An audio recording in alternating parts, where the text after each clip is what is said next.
35 миллионов уйгуров подвергаются геноциду.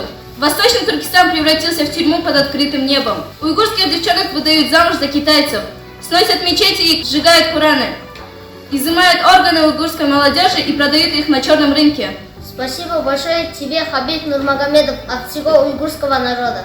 Благодарим вас за то, что вы поддержали нас, уйгуров Восточного Туркестана. Хабиб!